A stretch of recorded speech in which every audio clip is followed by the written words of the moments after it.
আজকের এই ভিডিওটা অতি গুরুত্বপূর্ণ। দেখা মাত্র প্রত্যেকটা বাংলাদেশী নাগরিক এটা ভিডিওটা শেয়ার করে দিবেন, কারণ আমি যে তথ্যগুলো দিচ্ছি। এবার ভারতকে সাক্ষী করে শেখ হাসিনাকে নিয়ে একাধিক কথা বলল বাইডেন প্রশাসন।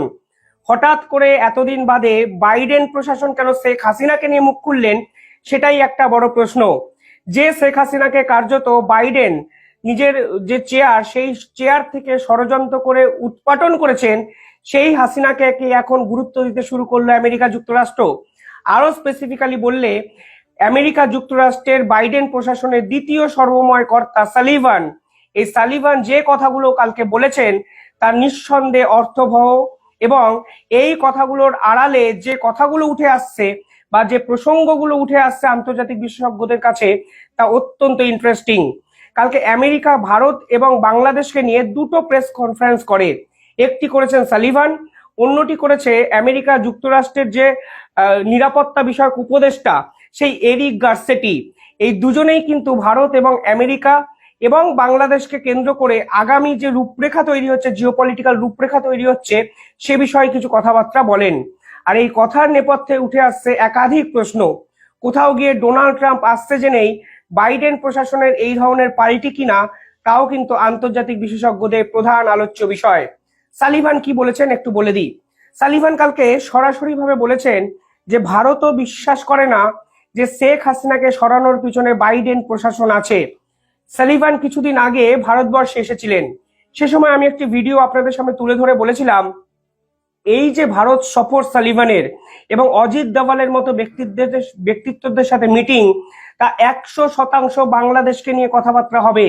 অনেকে ভিডিও তলাতে কমেন্ট করেছিলেন, আপনি কিভাবে জানলেন বাংলাদেশকে নিয়ে সালিভান মিটিং করছেন ভারতের সাথে। অনেকে অনেক তির্যক মন্তব্য করেছিলেন সেই ভিডিওতে। আমি কোনো কমেন্টের কিন্তু রিপ্লাইও দিইনি এবং ডিলিটও করিনি। একটাই কারণ আমি 100% নিশ্চিত ছিলাম সালিভান যে ভারতের সঙ্গে মিটিংটি করেছেন, সেখানে শেখ হাসিনা এবং বাংলাদেশ প্রসঙ্গ 100% চর্চার আওতায় আসবেই। কারণ জো বাইডেন যে ভুল কর্মগুলো আগামী গত 3-4 বছরে করে গেছেন, সেইগুলো রেকটিফিকেশন করার চেষ্টা করছেন দক্ষিণ এশিয়ার পলিটিক্সের সাপেক্ষে। কারণ উনি জানেন ডোনাল্ড ট্রাম্প ক্ষমতায় এসে সেই পুরনো কাসুন্দি যদি ঘাটতে তিনি শুরু করেন, তাহলে নিঃসন্দেহে জো বাইডেন কিন্তু বড় বিপাকে পড়তে পারেন। আর ডোনাল্ড ট্রাম্পের মতো একটা পাগল প্রেসিডেন্ট, পাগল আমি কোট আনকোট অন্য সেন্সে বলছি, যে উনি আনপ্রেডিক্টেবল প্রেসিডেন্ট, উনি কি করবেন তা নিজেই হয়তো জানেন না 5 মিনিট আগে। ঠিক সেখানে যদি প্রতিহিংসা পরায়ণ রাজনীতি করতে গিয়ে জো বাইডেনের প্রত্যেকটা পোল খুলতে শুরু করেন, তাহলে কিন্তু সব থেকে বড় বিপাকে পড়তে পারেন জো বাইডেন। সেখানেই কিন্তু সালিভানকে ভারত সফরে পাঠানো, এবং সালিভানকে ভারত সফরে পাঠানো ঠিক আগের দিন মোহাম্মদ ইউনুসকে ফোন করে কার্যত হুমকি এবং হুঁশিয়ারি দেওয়া। কি কথা হয়েছে তা অলরেডি প্রেস কনফারেন্স করে বাইডেন জানিয়ে দিয়েছে। হঠাৎ করে জো বাইডেন মোহাম্মদ ইউনুসের উপর রেগে কেন গেলেন, এই প্রশ্নই তো তুলতে শুরু করে দিয়েছিলেন আন্তর্জাতিক বিশেষজ্ঞরা। আমিও সেদিন বলেছিলাম 100% এটা শশাঙ্ক রিডেমশনের মতো সিনেমাটার মতো নিজের মুক্তির পথ খুঁজতে চাইছেন জো বাইডেন। কালকে সালিভান কি বলেছেন? সালিভান বলেছেন ভারতের উচ্চপদস্থ অফিসিয়ালরাও বিশ্বাস করে না শেখ হাসিনাকে সরানোর পিছনে আমেরিকা যুক্তরাষ্ট্র আছে। এবার প্রথমে সালিভান কেন এই কথাটা বললেন আপনারা বোঝার চেষ্টা করুন। কারণ এই শেখ হাসিনাকে সরানোর পিছনে গোটা বিশ্ব সব থেকে বেশি অভিযুক্ত করেছে জো বাইডেনকে। আর গোটা বিশ্ব বুঝে গেছে আদতে শেখ হাসিনাকে সরানোর পিছনে কিন্তু জো বাইডেনের ষড়যন্ত্রই আছে। এখন জো বাইডেন বিপাকে পড়ে ভারতকে সাক্ষী করে এ ধরনের কথাবার্তা বলতে চাইছেন। ভারতের উচ্চপদস্থ কর্মকর্তা মানে কাদের বুঝিয়েছেন? নিশ্চিতভাবে ইন্টেলিজেন্স কর্মকর্তাদের উনি বোঝাতে চেয়েছেন। কিন্তু ভারত কি বিশ্বাস করে কি করে না, সেটা অনেক পরের প্রশ্ন। আদতে জো বাইডেন শেখ হাসিনাকে সরিয়েছেন কিনা সে বিষয়ে কিন্তু কোনো সোজাসাপটা বিবৃতি তারা আজ অব্দি দিতে পারেনি। উল্টে বাংলাদেশকে দিনের পর দিন মোহাম্মদ ইউনুসকে আরো স্পেসিফিক্যালি বললে, যেভাবে আমেরিকা যুক্তরাষ্ট্র সাহায্য করেছে, এটা যে গভীর ষড়যন্ত্র এবং চক্রান্ত ছিল, তা কিন্তু আন্তর্জাতিক মহল আজকে সুস্পষ্টভাবে বুঝতে শুরু করে দিয়েছে। শুধু সালিভান যে এটা বলেছেন তাই নয়, কারণ গার্সেটি কি বলেছে জানেন? গার্সেটি বলেছে বাংলাদেশের পরবর্তী নির্বাচন করতে সাহায্য করবে ভারত এবং আমেরিকা। আর এখানেই প্রশ্ন, বাংলাদেশ তো একটা স্বাধীন রাষ্ট্র, এখানে ভারত কেন বাংলাদেশের নির্বাচন করতে সাহায্য করবে? অর্থাৎ বাংলাদেশকে কার্যত খুশি করতে ভারতকে সঙ্গে নিয়ে জিওপলিটিক্যাল সারফেসে দক্ষিণ পলিটিক্স মানে দক্ষিণ এশিয়ার পলিটিক্সটা সম্পূর্ণভাবে বদলে দিতে চাইছে এই বাইডেন প্রশাসন, তা কিন্তু কালকে আরো একবার স্পষ্ট হয়ে গেল। গার্সেটির কথাগুলো একটু আপনাদের বলতে চাই, তাহলে আপনারাও বুঝবেন হঠাৎ করে বাংলাদেশকে নিয়ে এত তৎপর কেন হয়ে গেল বাইডেন প্রশাসন, এবং বাংলাদেশের রাজনীতি বদলানোর জন্য নতুন সমীকরণ তৈরি করতে চাইছে বাইডেন প্রশাসন, তাও আবার ভারতকে সঙ্গে নিয়ে। পরিষ্কারভাবে ভারত এবং আমেরিকা দুজন মিলে বাংলাদেশের রাজনীতি বদলে দেবে, এ কথাই কালকে আবার বলেছেন আমেরিকার এই গার্সেটি। তিনি কি বলেছেন? তিনি বলেছেন, আমরা সবাই চাই একটি স্থিতিশীল, সমৃদ্ধ এবং সহনশীল বাংলাদেশ, এবং এ লক্ষ্যেই ভারত এবং যুক্তরাষ্ট্র একে অপরের সঙ্গে আরো ঘনিষ্ঠভাবে কাজ করবে। অর্থাৎ সালিভান যে কথাগুলো বলেছেন, এইখানে কথাগুলো 180 ডিগ্রি বদলে যাচ্ছে। সালিভান বলেছিলেন ভারত বিশ্বাসই করে না, হাসিনাকে সরানোর জন্য আমেরিকা যুক্তরাষ্ট্র দায়ী। আর এখানে এরা বলেছেন ভারতকে সঙ্গে নিয়েই আমরা মানে বাংলাদেশকে বদলে দেব। অর্থাৎ সালিভানের বিশ্বাস, আদতে ভারত কি বিশ্বাস করে সেটা উনি ভাবছেন না, মানে ভারত জানে এর পিছনে আমেরিকা আছে, কিন্তু এখন ভারতকে তেল মারার জন্য এখন সব জায়গায় বাইডেন প্রশাসন ভারতকে নিয়ে আসার চেষ্টা করছেন, কারণ এরাও জানে ডোনাল্ড ট্রাম্পের সঙ্গে ভারতের যে সম্পর্ক, তাতে কিন্তু সব থেকে বড় বিপাকে পড়বে বাইডেন। তাই এখন বাংলাদেশের রাজনীতি স্থিতিশীলতা ফিরিয়ে আনার জন্য বাইডেন প্রশাসন ভারতকে আহ্বান জানাচ্ছেন। একদম অফিসিয়াল স্টেটমেন্ট, আপনারা যে কোনো নিউজ পোর্টালে পেয়ে যেতে পারেন। হঠাৎ করে ভারতকে নিয়ে এই ধরনের স্টেটমেন্ট অন্তত আমেরিকার থেকে আন্তর্জাতিক মহল আশা করেছিল নাকি আমি অন্তত জানি না। গার্সেটি আরো কি বলেন?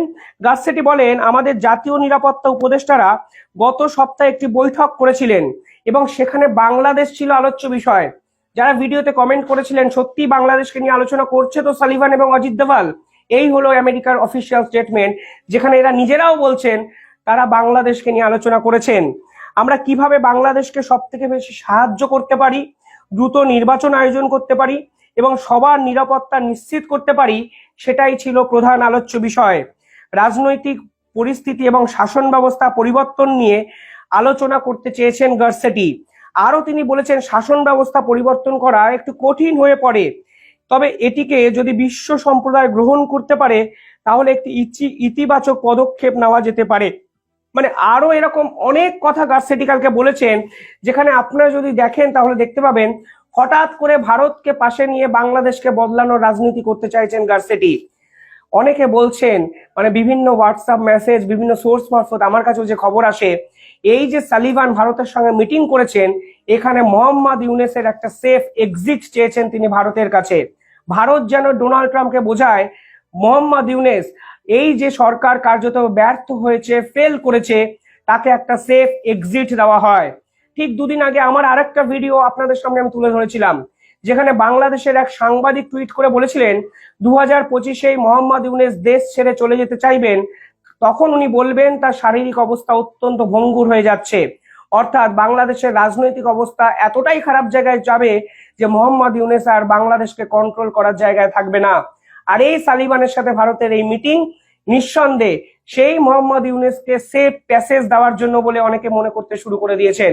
অর্থাৎ ভারতকে তেল দিয়ে এখন আমেরিকা যুক্তরাষ্ট্র চাইছে যেন ভারত এবং ডোনাল্ড ট্রাম্পের মতো এই লিয়াজোটা করা সম্ভব হয়, যেন মোহাম্মদ ইউনূসকে একটি সেফ প্যাসেজ বাংলাদেশ থেকে দেওয়া যায়, এবং বর্তমানে বা এই বাংলাদেশের রাজনীতি বর্তমানে যেভাবে চলছে তা যেন সম্পূর্ণ বদলে গিয়ে ফের একবার নির্বাচন করে আওয়ামী লীগ সরকারকে এই বাংলাদেশে মনোনয়ন করা সম্ভব হয়। তাহলেই কিন্তু ভারত এবং আমেরিকা, আরো স্পেসিফিক্যালি বললে দক্ষিণ পূর্ব এশিয়ার পলিটিক্সটা অত্যন্ত স্থিতিশীল একটা জায়গায় চলে যেতে পারে। এই দুই প্রেস কনফারেন্স নিঃসন্দেহে তাৎপর্যপূর্ণ। এবং শেখ হাসিনার বিরুদ্ধে আমেরিকার রাগ ডাক কি ছিল আপনারা বুঝুন। শেখ হাসিনা কিন্তু বাংলাদেশের সেন্ট মার্টিনস দ্বীপটা ডোনাল্ড ট্রুকে তুলে দিতে চায়নি। তার জন্য শেখ হাসিনার বিরুদ্ধে আমেরিকা কিন্তু তীব্রভাবে বিভিন্ন ক্ষেত্রে প্রতিবাদ করেছিলেন।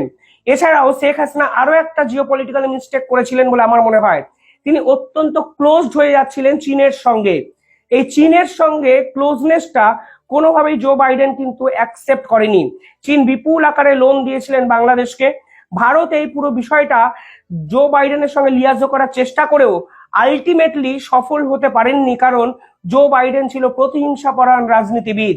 এখন ডোনাল্ড ট্রাম্প এসে রিয়েলাইজ করতে শুরু করে দিয়েছেন যে মোহাম্মদ ইউনূসকে বসিয়ে দিয়েছেন জো বাইডেন, আর জো বাইডেন সরে যাওয়ার পর মোহাম্মদ ইউনূসকে সরানোর কাজটা করবে আমেরিকা যুক্তরাষ্ট্র।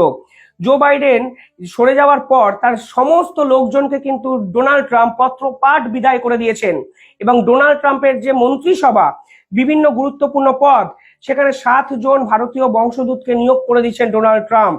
ফলে স্পেসিফিক্যালি দক্ষিণ পূর্ব এশিয়ার পলিটিক্সকে কন্ট্রোল করতে চাইছেন ডোনাল্ড ট্রাম্প, তার লোক নির্বাচন দেখেই কিন্তু বোঝা যাচ্ছে। মোহাম্মদ ইউনূসও কার্যত দুদিন আগে স্বীকার করেছেন ডোনাল্ড ট্রাম্প আসার ফলে বাংলাদেশের রাজনীতি হয়তো অনেকটা বদলাতে পারে। আর এই প্রেক্ষাপটে দাঁড়িয়ে সালিভানের এই ধরনের প্রেস কনফারেন্স, যেখানে তিনি ভারতকে সাক্ষী করে হাসিনাকে সরানো নিয়ে কথা বলতে চাইছেন, আর এখানে সেম ভাবে গার্সেটি বলছেন বাংলাদেশের পলিটিক্সে স্থিতিশীলতা আনবে ভারত এবং যুক্তরাষ্ট্র। অর্থাৎ এতবার করে ভারত প্রীতি দেখানো বা ভারতের সঙ্গে চলার একটা প্রতিশ্রুতি আমেরিকা যুক্তরাষ্ট্রের বাইডেন প্রশাসন কেন দেখাচ্ছে, সেটাই তো এখন লাখ টাকার প্রশ্ন। যে হাসিনাকে বাইডেন প্রশাসন কার্যত গুরুত্বই দেয়নি, সেই হাসিনা প্রসঙ্গ অবতারণ করতে বাধ্য হচ্ছে সালিভান, যিনি কিনা আমেরিকা যুক্তরাষ্ট্রের সেকেন্ড মোস্ট ভ্যালুয়েবল পার্সন। আর এই প্রেক্ষাপটে দাঁড়িয়ে ডোনাল্ড ট্রাম্প এলে মোহাম্মদ ইউনূসের জন্য সেফ প্যাসেজ আমেরিকার বাইডেন প্রশাসন চাইছেন, তা কিন্তু স্পষ্ট বোঝা যাচ্ছে। অন্তত ভারতের সঙ্গে মিটিং এর পরে এই ধরনের প্রেস কনফারেন্স করে ভারতকে সঙ্গে নিয়ে ডোনাল্ড ট্রাম্পকে কনফিডেন্সে নিয়ে মোহাম্মদ ইউনূসকে দেশ ছাড়ার জন্য একটি প্যাসেজ খুঁজছে জো বাইডেন। কারণ মোহাম্মদ ইউনূস যদি চাপে পড়েন, ধরা পড়েন, তাহলে জো বাইডেন কিন্তু সব থেকে বড় বিপাকে পড়তে পারেন। একের পর এক চুক্তি, একের পর এক মৌলবাদী সংস্থাকে প্রশ্রয় দেওয়া, সব মিলিয়ে জো বাইডেনের ভবিষ্যৎ নিয়েও কিন্তু এই প্রেস কনফারেন্সের পর এক বড় প্রশ্নচিহ্ন উঠে যেতেই পারে।